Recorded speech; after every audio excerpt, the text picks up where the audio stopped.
Bismillahirrahmanirrahim. Assalamualaikum warahmatullahi wabarakatuh. Alhamdulillahirabbil alamin. Pada video kali ini kita akan coba membahas bersama terkait dengan strategi pembuktian. Ada beberapa strategi pembuktian di dalam membuktikan pernyataan-pernyataan matematika, tetapi pada video ini kita akan mengkhususkan untuk pernyataan implikasi.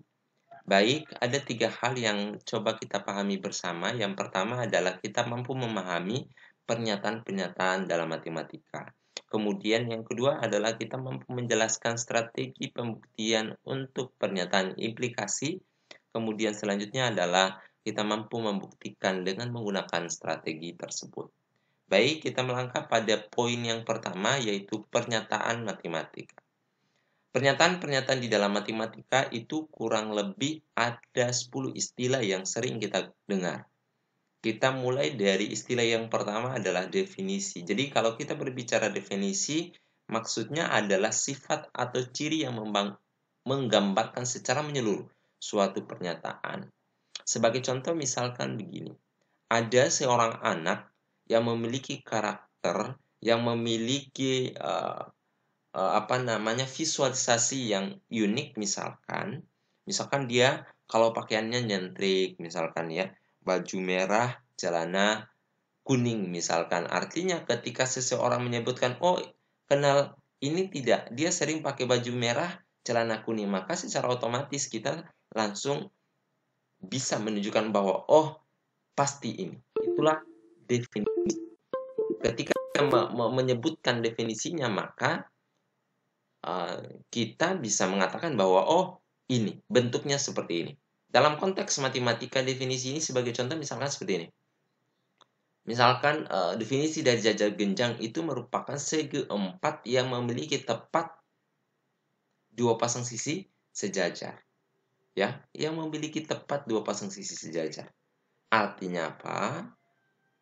Tidak ada jajar genjang atau tidak ada segi 4 yang memiliki tepat 2 pasang sisi sejajar selain jajar genjang.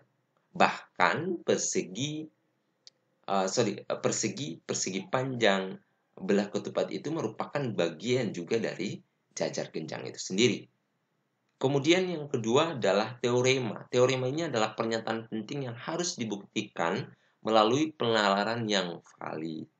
Jadi ini ada suatu pernyataan, ini penting dan harus dibuktikan melalui penalaran yang valid, ya. Sebagai contoh misalkan di teori bilangan, materi keterbagian, misalkan A membagi B, B membagi C, maka kita harus tunjukkan bahwa A membagi C. Ada sifat transitif di sana. Kemudian lemma. Lemma itu merupakan minor dari teorema. Jadi ada pernyataan yang harus kita buktikan juga, tetapi merupakan minor dari teorema. Kemudian ada namanya korolari. Pernyataan yang pembuktiannya singkat, ya.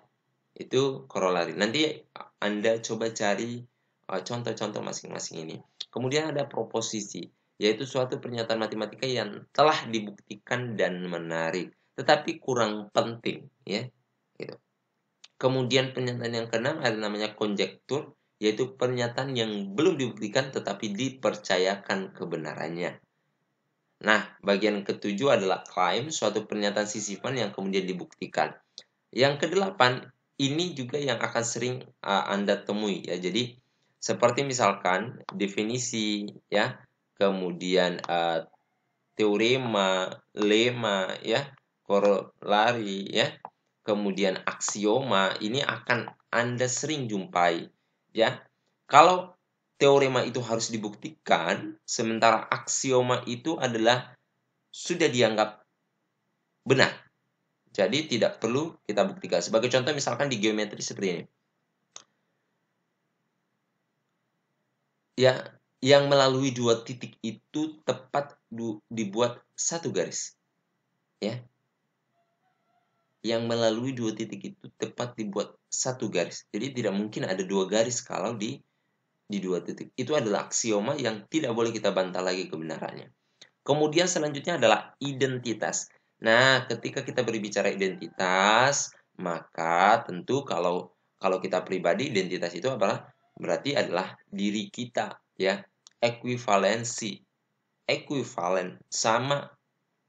Dalam konteks matematika misalkan ada namanya identitas trigonometri, ya. Sin kuadrat alfa tambah cos kuadrat alfa sama dengan 1. Itu identitas.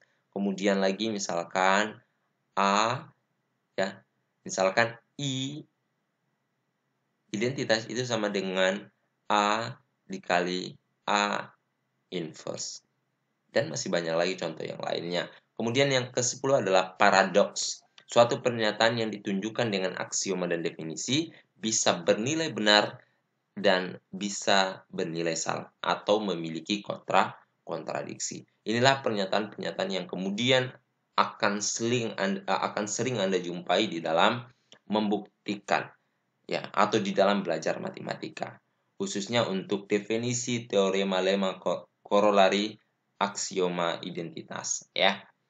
Baik, kita melangkah pada poin yang kedua tentang strategi pembuktian.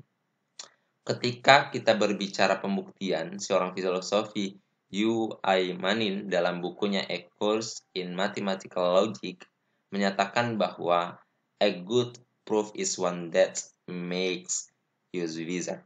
Artinya apa? Sebenarnya pembuktian itu tidak ada pembuktian yang bisa dijamin kebenaran, ya, atau yang tepat, atau ada strategi khusus, tidak, ya. Tetapi pembuktian yang benar itu adalah pembuktian yang bijak, yang langkah-langkahnya valid, yang langkah-langkahnya sesuai dengan kaidah. Jadi tidak ada pembuktian yang paten. Dengan catatan, pembuktian yang kita lakukan itu bijak, valid, sesuai dengan langkah-langkah yang benar. Baik, kita masuk pada poin kita pada kesempatan kali ini, yaitu strategi pembuktian untuk pernyataan implikasi. Sebagai contoh misalkan begini, kita ingin membuktikan suatu pernyataan P maka Q. Misalkan dalam teorema misalkan seperti ini, ya. Jika A membagi B, B membagi C, maka A membagi C. Ini adalah suatu pernyataan implikasi sehingga kita perlu buktikan kebenarannya dengan menggunakan 3 strategi ini. Contoh lain misalkan lagi adalah misalkan AB, ya. Jadi AB-nya itu adalah bilangan real misalkan, di mana A itu adalah lebih besar 0, kemudian A itu lebih kecil B, ya. Maka A kuadrat itu,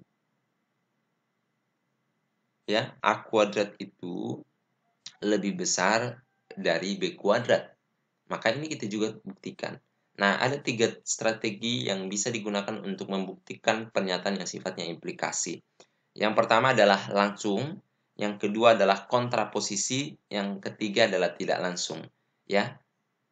Tentu ketika berbicara kontraposisi Anda sudah bisa pahami. Kemarin kita sudah membahas tentang kontraposisi pada sifat-sifat di logika. Anda sudah bisa membayangkan, ya, P maka Q, maka kontraposisinya apa? Ya, gitu. Kita mulai dari strategi pembuktian pernyataan implikasi dengan cara langsung. Nah, misalkan nih, kita harus bisa, jadi trik di dalam menyelesaikan atau membuktikan pernyataan implikasi itu kita harus mulai dari P. Jadi kita asumsikan P benar, kemudian kita buktikan bahwa Q. Nah, misalkan kita punya pernyataan nih, ini mulai dari sini. Jadi ini ada sesuatu yang diberikan dulu nih. Misalkan tadi, misalkan atau diberikan A, B elemen real. Nah, maka kita tulis di sini. Kemudian tujuannya apa? P maka Q tadi, ya. Oke. Nah, sekarang strategi pembuktiannya bagaimana? Karena ini adalah strategi langsung, maka yang kita lakukan adalah kita menuliskan semua yang diberikan, kemudian jadikan P, ya, jadikan P sebagai asumsi atau sebagai pemisalan atau sebagai yang diberikan, kemudian kita ingin menunjukkan ini. Jadi kita mulai dari P, kemudian kita ingin tunjukkan bahwa itu Q. Jadi misalkan P membuktikan Q, kemudian kita menyimpulkan bahwa P maka Q. Sebagai contoh misalkan ini. Misalkan A dan B bilangan real. Buktikan bahwa jika A lebih besar 0 dan A lebih kecil B, maka A kuadrat lebih kecil dari B kuadrat misalkan, ya. Jadi ini kita anggap sebagai P, kemudian ini kita anggap sebagai Q. Nah, ini nanti kita masukkan di dalam yang diberikan, ya. Jadi di sini. Oke. Nah, berarti kalau kita tuliskan kurang lebih seperti ini. Yang ini kita jadikan di sini sebagai pemisalan kita, ya. Jadi ini sudah ada tambahan nih. Misalkan A dan B bilangan real dan A lebih besar 0, A lebih kecil B, maka kita akan coba buktikan bahwa A kuadrat lebih kecil dari B kuadrat. Ya. Nah, cara pembuktiannya bagaimana? Maka kita harus mulai dari sini nanti. Ya. Kemudian kita melakukan sesuatu secara logik di sini sampai akhirnya kita akan mendapatkan ini, ya. Bukti akhirnya seperti ini. Berarti diberikan A dan B bilangan real dan nah, ini yang P tadi.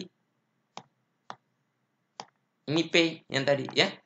Dan A lebih besar 0 dan A itu lebih kecil B. Artinya bahwa A dan B ini adalah suatu bilangan real positif.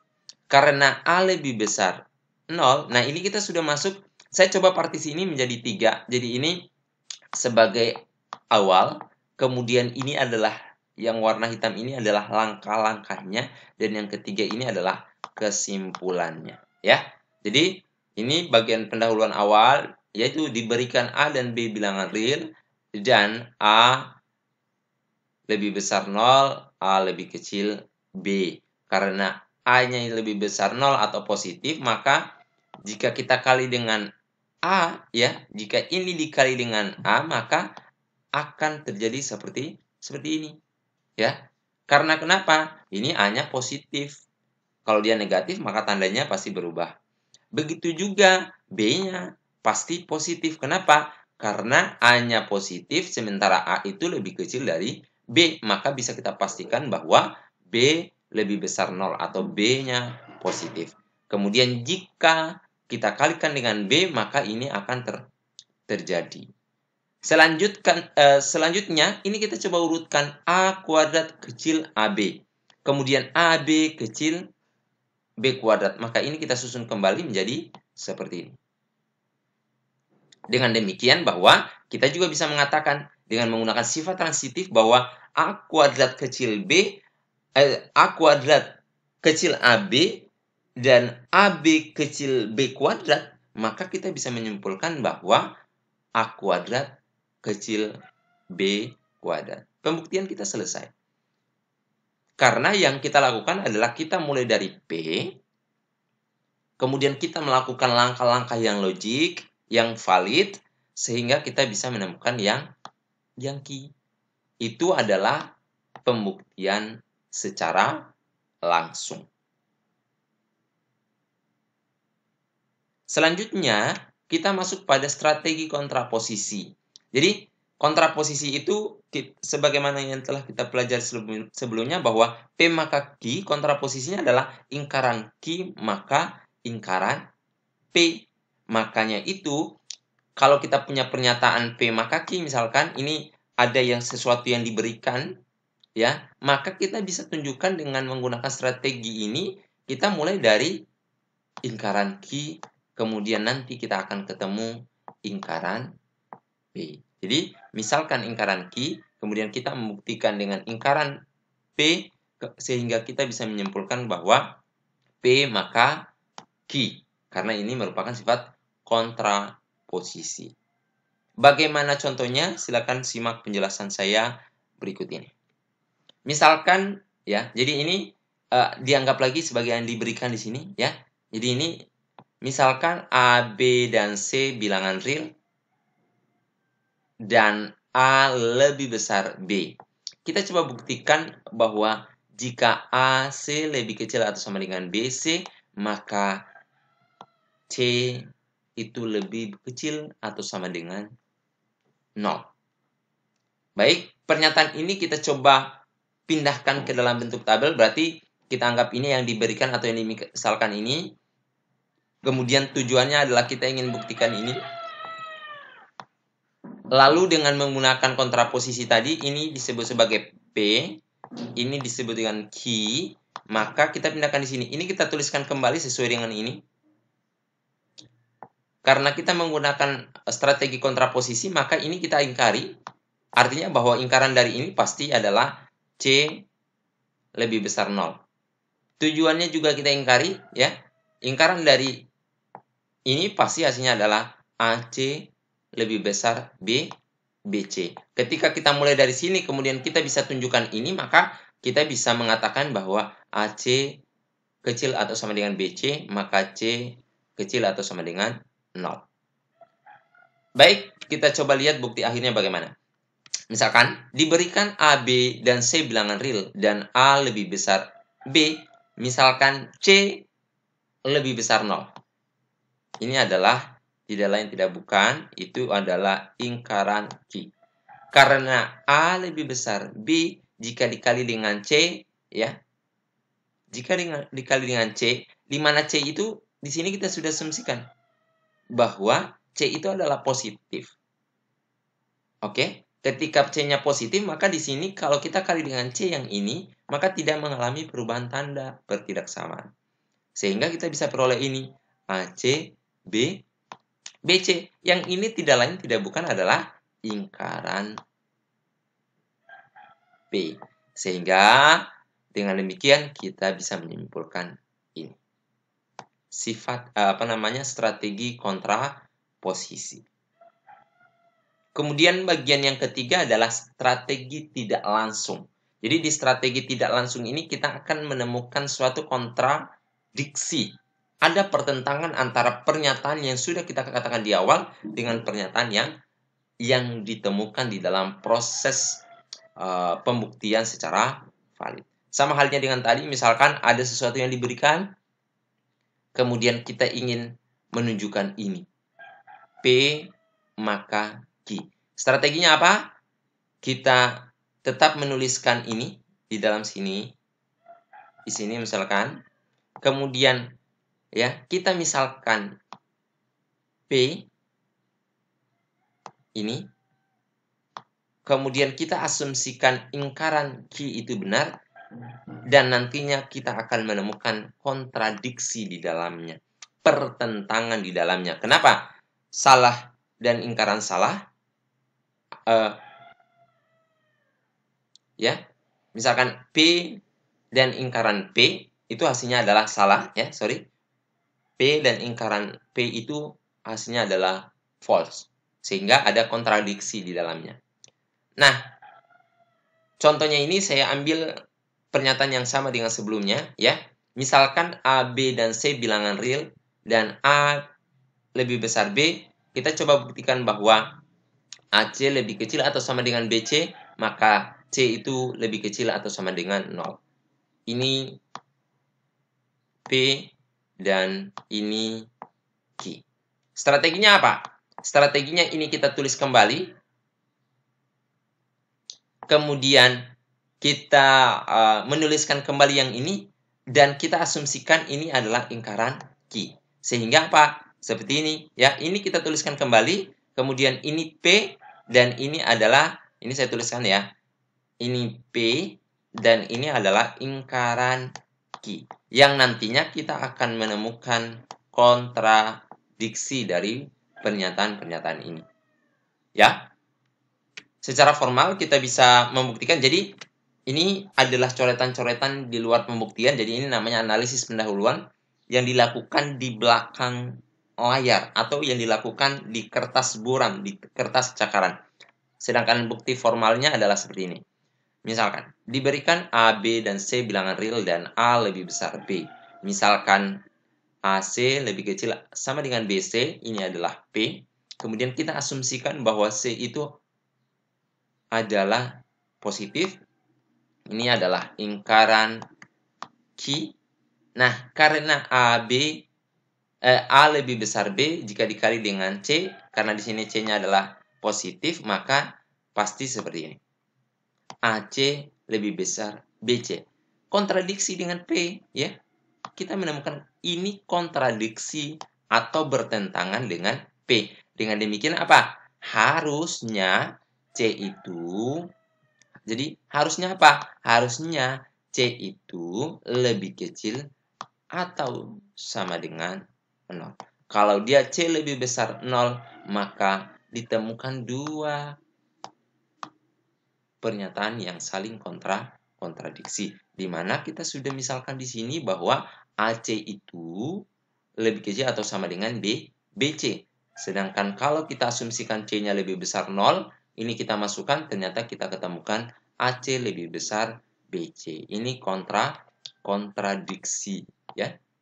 Saling bertentangan. Dengan demikian, kita bisa menyimpulkan bahwa AC lebih kecil atau sama dengan BC, maka C lebih kecil atau sama dengan 0. Itu strategi, 3 strategi yang bisa digunakan untuk membuktikan pernyataan yang atau teorema-teorema yang melibatkan implikasi. Ya, jika maka. Sebagai tugasnya, silakan dibuktikan ini. Ya, ini silakan dibuktikan. Ini adalah implikasi. Kemudian silakan cari 3 pernyataan dalam matematika yang melibatkan pernyataan implikasi, kemudian buktikan dengan 3 strategi yang berbeda. Jadi, Anda cari di dalam buku apapun, baik itu teori bilangan, misalkan analisis real, misalkan di mana saja yang jelas melibatkan pernyataan implikasi, kemudian coba buktikan dengan menggunakan strategi tadi. Ada langsung, kontraposisi, dan tidak langsung. Kalau langsung, kita mulai dari P, kemudian kita buktikan Q. Kalau dia kontraposisi, maka kita mulai dari ingkaran Q, kemudian kita buktikan ingkaran P, kita tunjukkan ingkaran P, sehingga kita bisa tarik kesimpulan P maka Q. Sedangkan tidak langsung, kita mulai dari P, kemudian kita asumsikan ingkaran Q, kemudian di dalam prosesnya kita menemukan pertentangan atau kontradiksi. Sehingga kalau kita sudah menemukan kontradiksi, P dan ingkaran P itu adalah suatu pernyataan yang false, maka pembuktian kita selesai.